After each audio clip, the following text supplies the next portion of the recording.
Professor quickly mentioned, my name is Alex Lopez, and I'm here to talk to you about why social media has an overall negative effect on society's youth. And my secondary claims are that it is the medium for cyberbullying, it is a major distraction, and social media is detrimental to the individual's personal life. So social media as the medium for cyberbullying, according to bullyingstatistics.org, a third of young people have received cyber threats online. A quarter of them had it happen repeatedly, so actually, repeatedly. Half don't even inform their parents that this is going on. A British study showed that about half of the 4,400 suicides, it's about 4,400 suicides per year, are linked to bullying.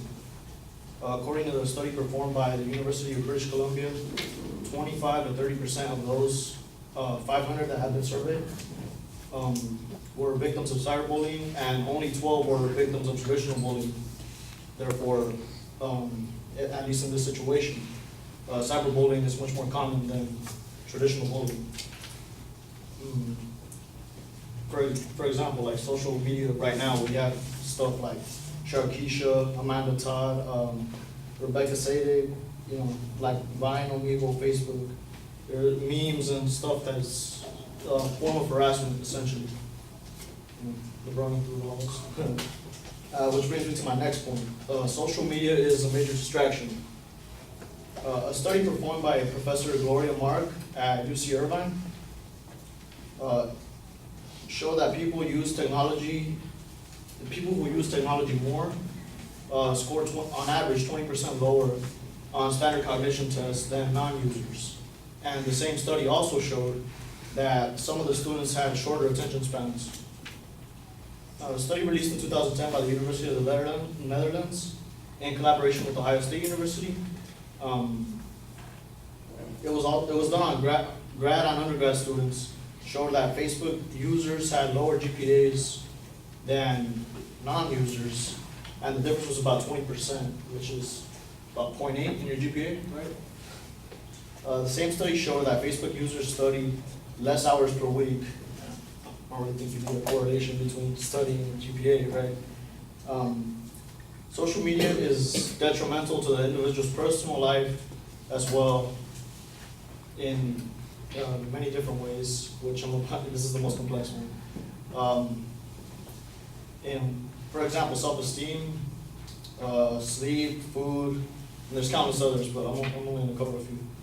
A study performed by two German universities showed that a third of those surveyed felt worse about their lives after spending a certain amount of time on Facebook or on Twitter, and largely it was because of comparing themselves to the achievements or accomplishments of their peers. A UK study showed that 50% of their subjects felt the same, and I couldn't find one on America, sorry.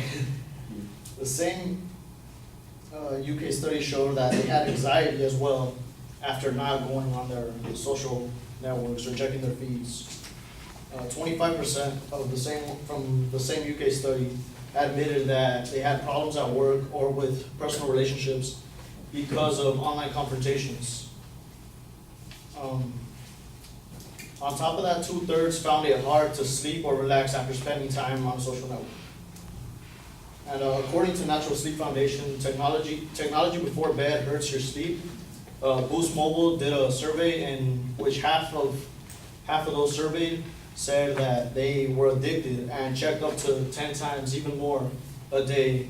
And when they were in bed, it was actually the most popular time to be checking their networks or feeds or whatever you want to call them. Food images are common in Instagram, Snapchat, you name it, people see it often. When people see food, they're actually more likely to develop a bigger appetite and overeat, according to Women's Health. And lastly, researchers at Beihang University in China found that anger is the most widely spread emotion through social networks. Examples of this in America are Believers, Madonna using the N-word, the poor Bieber, the worst one ever, J. Cole, Horrible, which I disagree with. And there you have it. I'm Alex Lopez, and I approve this message.